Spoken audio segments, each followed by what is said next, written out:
Hello, this is Broyar, and welcome to our Civilization 6 Countdown series, where I'll be counting down the top 10 best civilizations in each category. Today we'll be starting with the civs that excel at winning a domination victory. Just a note, I believe that any civilization is capable of winning a domination victory on any difficulty with a skilled enough player, but these 10 civilizations have unique bonuses that will make the job a bit easier than the other 36. Stay tuned for after the countdown if you want to see a list of all 46 leader civ combinations and where I have them ranked when it comes to domination. First up in the 10 spot, coming in at 3 stars out of a possible 5, we have Germany. Germany has a good balance of strong domination bonuses as well as some strong science bonuses, both of which are important to field an effective and modern military. Germany's leader, Frederick Barbarossa, gives Germany a bonus to attacking city-states as well as an additional military policy slot in all governments. The city-state bonus will help Germany to focus more on building a military than building settlers, since they will be able to grow their empire through conquest with city-states as well as other civilizations. The extra military policy slot will also ensure that Germany's military is being produced as efficiently as possible and is taking advantage of any relevant attack bonuses. Germany's civilization bonus will allow it to build an extra district in every city above what the population would normally allow. This will allow even Germany's smaller cities to be decked out in all of the relevant districts to help them in their world domination. Though not as strong as some of the other units in the game, the German U-boat will be able to take advantage of its stealth capabilities to wreak havoc on the other civilizations' trade routes, coastal improvements, and naval forces. And finally, the Hansa, which is the replacement to the industrial zone, will be able to take advantage of adjacent resources and commercial hubs to provide Germany with a strong industrial foundation. Germany will be able to outproduce most of the other civilizations as well as hurting the other civilizations by swallowing up valuable city-states and making them part of their empire. Next up in the 9 spot, also coming in at 3 stars out of 5, we have the Aztec. The Aztec are very domination focused and are able to start aggression much earlier in the game than many of their opponents. The Aztec leader Montezuma upgrades their luxuries in 2 very powerful ways. First, their luxuries will provide amenities to 2 extra cities, which is important as they continue to grow a large empire. Their luxuries also provide a combat bonus to all of their military units for each unique one that they have, which means that their military gets stronger and stronger as they take more and more cities. The Aztec civilization bonus allows them to use builder charges to complete 20% of a district. This serves a double purpose of letting them reap the benefits of districts by getting them up sooner, as well as letting them spend more time focusing production cycles on their military.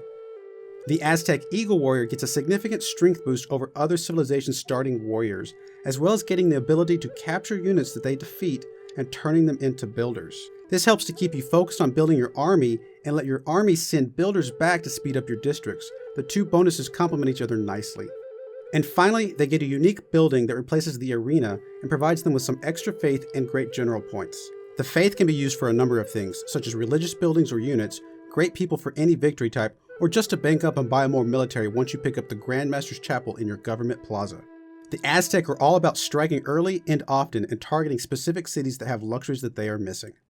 Next, in the 8th spot, coming in at 4 stars out of 5, we have Korea. Korea comes into this list less because they have a strong military bonus and more because their big science advantage will help them to produce more advanced troops than their opponents. Korea's leader bonus gives them extra culture and science for every city that has a governor, which continues to grow as their governors get more and more promotions.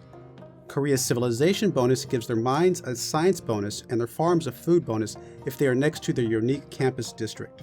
These bonuses will help them to stay at the top of the scientific food chain.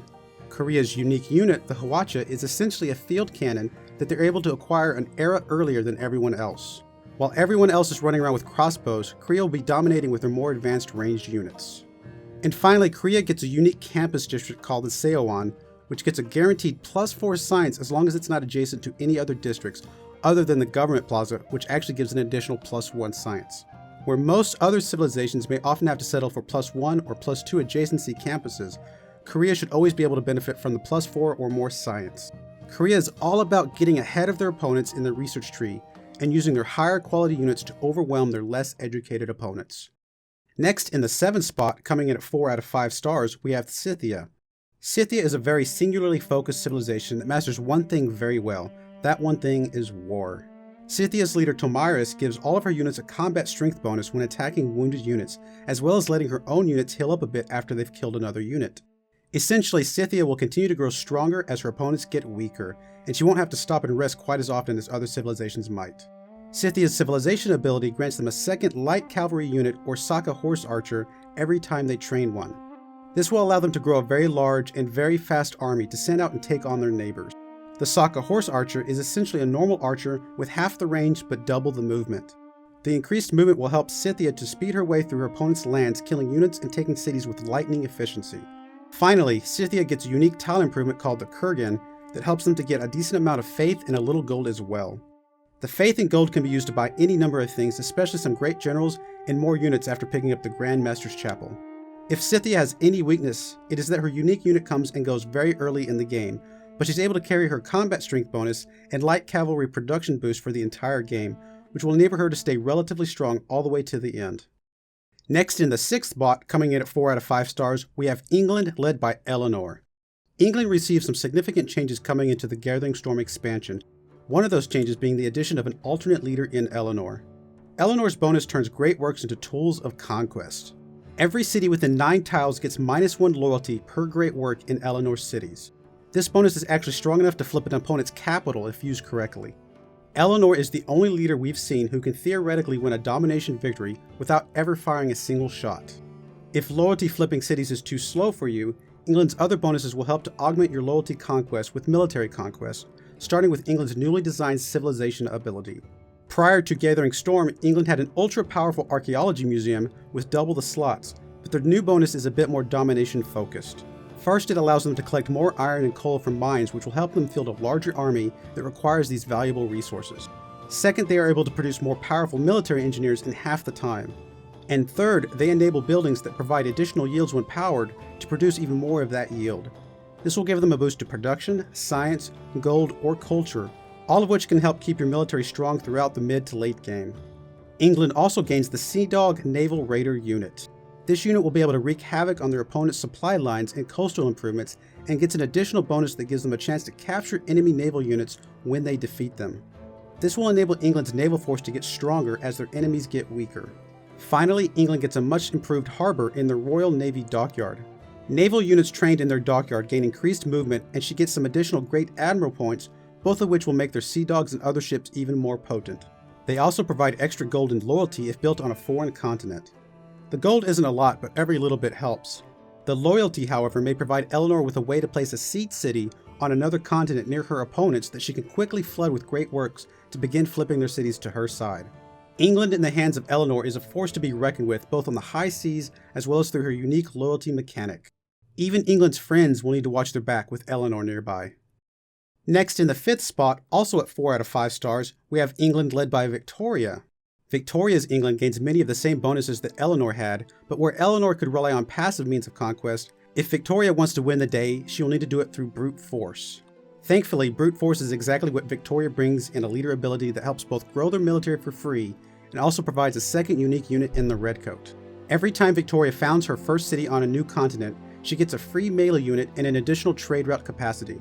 Both of these abilities will help her to keep control of her little foothold, especially once she builds a Royal Navy dockyard in this new city. Every time she builds a dockyard, she receives a copy of the strongest naval unit that she can build. Combined with the Sea Dog's ability to capture Navy units, Victoria's England should quickly have the largest naval force in the game. The Redcoat is a nice addition to an otherwise sea-based empire. It gains a significant increase in combat strength when fighting on a different continent than your capital, which will help Victoria to mop up any overseas empires and finish off the game with a domination victory. Next in the 4th spot, at 4 out of 5 stars, we have Scotland. Scotland is a civilization that will use its huge production and science bonuses to both stay ahead of their opponents in the tech tree, as well as outproduce them.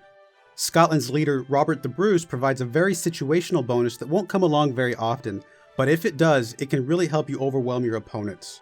He is able to declare wars of liberation earlier than most, and when he does, he gains a 100% production boost in all of his cities, as well as +2 movement for all of his units for 10 turns.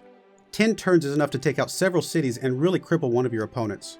Unfortunately, this type of war can be a bit hard to line up, and you may go through an entire game without the opportunity to use it. Scotland's civilization ability is where they really get their boost from. They get 5% more science and production in any city that is happy, as well as more great scientist and great engineer points. These bonuses are doubled if you can reach ecstatic level in your cities.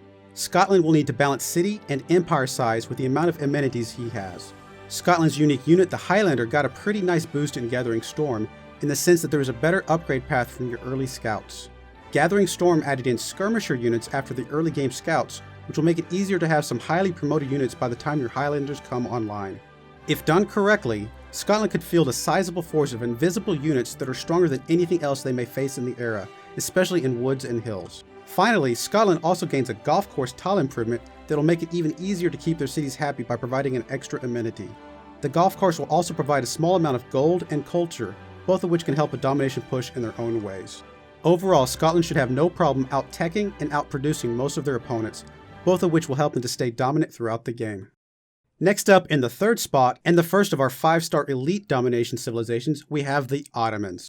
Ottomans are masters of war and conquest, with all of their abilities providing a bonus towards domination in one way or another.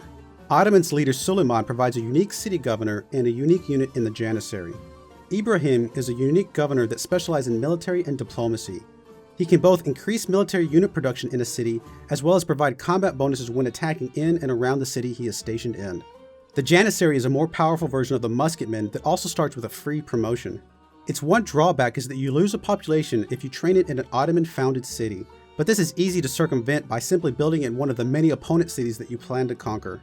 The Ottoman civilization bonus both increases production of siege units, as well as making siege units more powerful when attacking districts and cities. Conquered cities also do not lose population, and instead gain +1 amenity and +4 loyalty per turn. Both of these bonuses will help Suleiman's conquest engine to keep running at full speed without needing to slow down very often to recover. The Ottomans' unique unit, the Barbary Corsair, is a naval raider unit that is able to perform coastal raids without spending movement points. This will make these units hit-and-run masters that can tear down an opponent's coastal infrastructure, as well as providing the Ottomans with some nice plunder now that pillaging scales as you progress in the game in Gathering Storm. And finally, the Ottomans get a bank replacement in the Grand Bazaar that provides additional strategic resources and amenities if the relevant tiles are improved in the city that is built in. The Ottomans are going to be nearly impossible to stop once they get rolling. Even loyalty won't be a problem for them, with the unique governor having the ability to be placed in an opponent's capital to eliminate loyalty pressure from that civilization. Next up, in the number 2 spot, another 5-star elite domination civilization, we have Zulu. Like the Ottomans, Zulu has a very singular focus on domination. Zulu's leader Shaka allows them to create corps and armies earlier in the game than their opponents and increases the combat strength of them both. Zulu's civilization ability provides extra loyalty to any city that has a unit garrisoned within it, and allows any unit that conquers a city to be automatically upgraded to a corps or army if the proper civic is unlocked. The extra loyalty will mean that Shaka will not have to slow down his offensive quite as much, since he'll be able to maintain a hold over his newly occupied cities. The free upgrade to corps and armies for his units will save a significant amount of production time. Only his ranged and siege units will need help from back home to be upgraded, since his melee, anti-cavalry, and cavalry will be able to take advantage of this boost. Speaking of anti-cavalry, Zulu gets a strong anti-cavalry unit in their Impi. The Impi gains more experience and gets an additional bonus to flanking. A swarm of Impi armies or corps with full promotions is a very fearsome sight indeed. Finally, Zulu gets an encampment replacement in their Akanda district that is able to train corps and armies without the need for the military academy.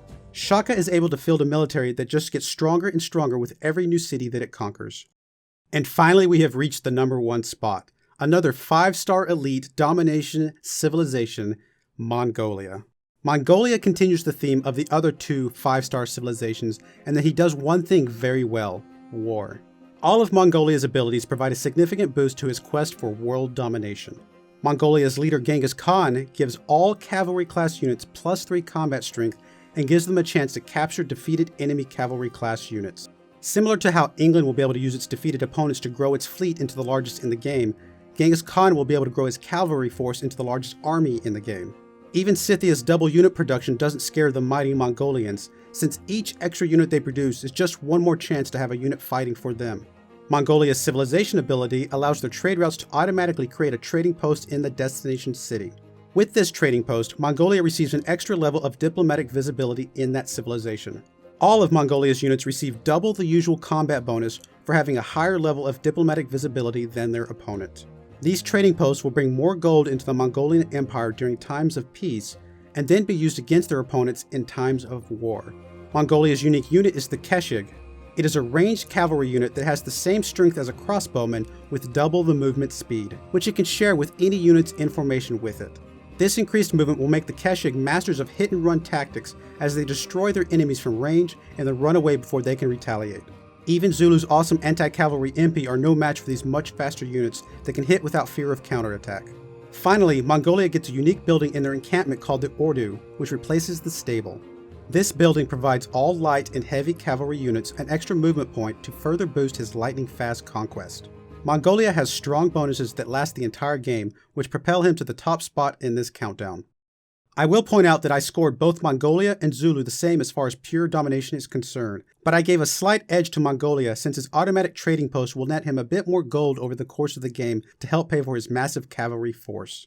That being said, if domination is what you're after, you can't go wrong with any of the 3 5-star civilizations in this list, and all of these top 10 should be able to hold their own against any of the other 36 civilizations in the game. That is my top 10 domination list, so please let me know what you think in the comments below. Please like this video if you want to see more of these. And next week we'll have the scientific top 10, so please come back for that. As promised, here's the full list of 46 leader civilization combinations and all of their star ratings. Let me know again what you think in the comments below. I do appreciate you watching this, and I hope you join me again next time. Thank you and goodbye.